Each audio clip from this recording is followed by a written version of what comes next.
Siyempre sa ngayon, ang dapat ipaliwanag sa taong bayan na huwag tayong papayag na maulit muli ang nangyari kay Presidente Duterte. Kung maulit na naman yan, itong inaanunsyo nila, nadadamputin na naman si Senator Bato, si Senator Bongo, pati si Vice President Sara Duterte. At hindi po pwede yan. At kung sino-sino pa na linilista nila, kasarantaduhan na yan, huwag na tayong pumayag. Sa ngayon po ba ma'am, dahil wala pang warrant, kailangan immediately i-produce or i-present kung sakaling may warrant man at kung wala, maklarify? Yun po ba yung panawagan ninyo? Ang panawagan ko, hanggat klaro at maipakita ninyo na totoo, kinakailangan tumahimik muna kayo. Kasi puros pananakot na ito.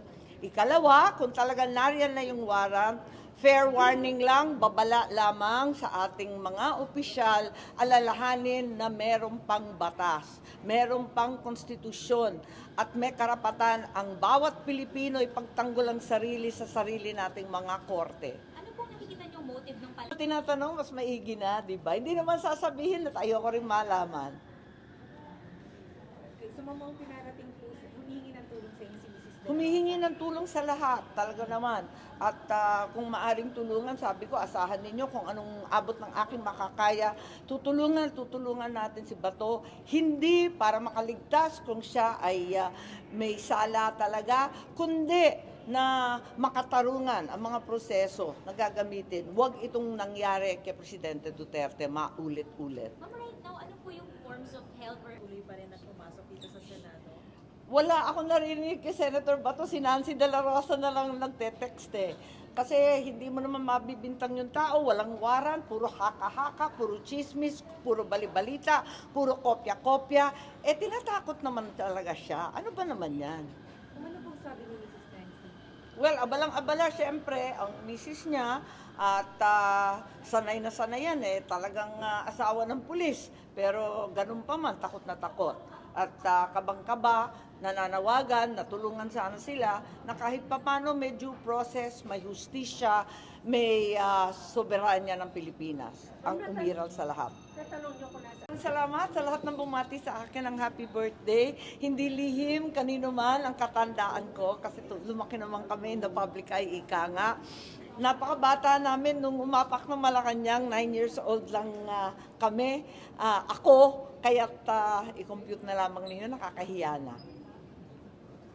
ma'am, you have a statement po about, pwede pong basahin yung statement on Senator Bato? About Senator Bato, well, unang-una talagang isang malaking kabulastugan ang pinagsasabi nila na may balita, na merong warrant, na narinig nila, na may kopya, na hindi maipakita, pero sinentensyahan na kung anong gagawin. Ano bang kalokohan yan?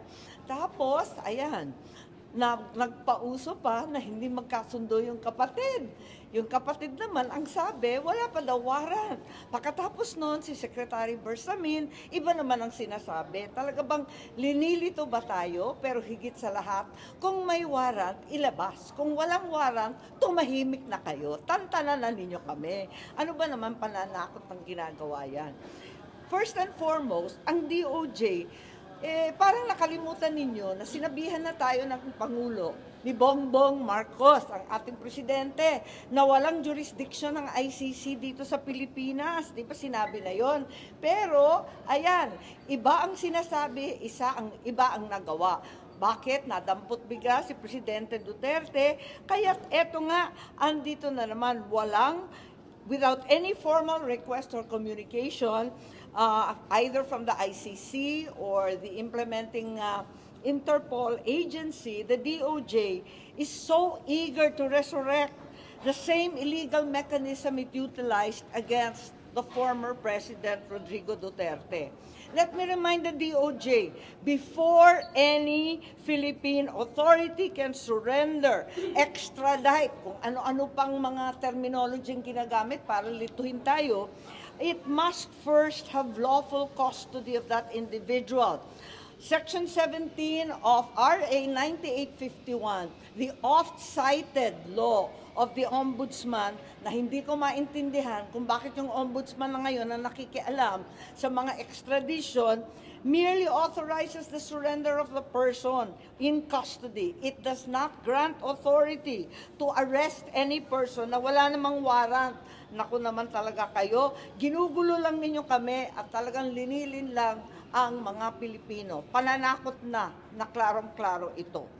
And to construe otherwise would be tantamount to authorizing the extrajudicial arrest for the purpose of delivering a Filipino citizen to a foreign tribunal. Bakit tayo papayag isuko ang Pilipino sa mga dayuhan? Power that the RA 9851 clearly does not bestow. And also, the DOJ must be reminded that clearly under our Constitution, only Philippine courts may issue warrants of arrest, as they alone are vested with the fundamental law, our Constitution with judicial power. No act of cooperation with a foreign entity can supersede the Constitution and the fundamental guarantee of due process and of sovereignty. Yun lang. Ma'am, would you, Can't na yung Marine. Yun daw ang paputok yung pasabot. Diba? At saka, yung 17 congressman na lang ang hahatakin. Hindi na star witness ang aking pinsan. Yun ata yung original plan eh. You have information na hindi po darating si Congressman. Nagbago ata isip, nahiya din sa sarili. Nagbago ang isip, hindi na a-attend ang information ninyo. Kasi ang dating narinig ko, magiging state witness, siya ang magiging star witness, bibigyan ng witness protection. Pwede ba naman yun? Linuloko na tayo ng lubus-lubusan. thank you, Thank you, ma'am. Yeah, but that's the original plan. But that's not what's gonna happen. Ang mangyayari ngayon, magre-recant ang mga testigo. Panoorin ninyo, sigurado ako dyan. Isa-isa yan, na biglang babaliktad. Dahil pre-measure, tinakot ang pamilya, at halos tinutukan ang asawa at anak. Ma'am, sino yung magre-recant? Alam na ninyo kung sino yung pinakamatindi ang testimonya. Si Gutesa pa yun? purpose, bakit po Si Gutesa po ba yun? Kasi pinakamabigat ang kanyang testimonya. Dahil doon, may personal knowledge at matapang na ibinunyag ang lahat. Talaga naman, tinakot ng todo-todo ang mga pobreng testigo. Hindi tama itong gawain nila. Ma'am, si Gutesa lang ba or may iba pang witness na magre-recant? Sorry? intention po ba na may pagtakpan dun sa mga Syempre, klarong-klaro talaga. At alam naman namin na may iba pang mga testigo na pinipigilan na magsalita at ayaw kumbidahin. Ma'am, to clarify, si Gutesa Sa palagay po ba yun? ko, kahit ano pang mag-recant dyan, kahit ano pang mangyari, kahit si Gutesa man at yung iba pang Marines ay magbaliktaran. Di ba sinisiraan na siya, naumpisahan na peke daw, yung nag-notarize, nag-falsify daw, kung ano-ano ang sinasabi. Wala naman naniniwala na sa inyo. Linilin lang ninyo ang sambayan ng Pilipino. Pero ang Pilipino hindi na po magpapaloko. Ma'am, to clarify, yung pamilya na tinakot ay kay Gutesa, kay Orly Gutesa. O basta, yun na yun. Abangan na lang ang susunod na kabanata. So nakita na siya, ma'am. Ha? Si Gutesa nakita na po. Basta, oo. Basta alam ko na magbabaliktaran ang mga testigo. Asahan ninyo. Tinakot ng tinakot. Tapos, yung mga gustong magsalita pa ay itinago o talagang sinabihan na huwag nang magsalita. Pero ang buong kapulungan nalalaman ng katotohanan. Nakita naman natin ang daan-daang namatay sa flood control. Nakita naman natin ang mga bahay na nasira. Alam naman natin ang katiwalian at kilala natin ang mga muka ng mga gumawa. Ma'am, sino yung nasa likod ng pananakot? Sorry? Nasa likod ng pananakot? Oo naman. Sino? Sino? Sino? Hindi ko alam. Yung mga kaya manakot at yung mga takot na sila ang madadali. Okay.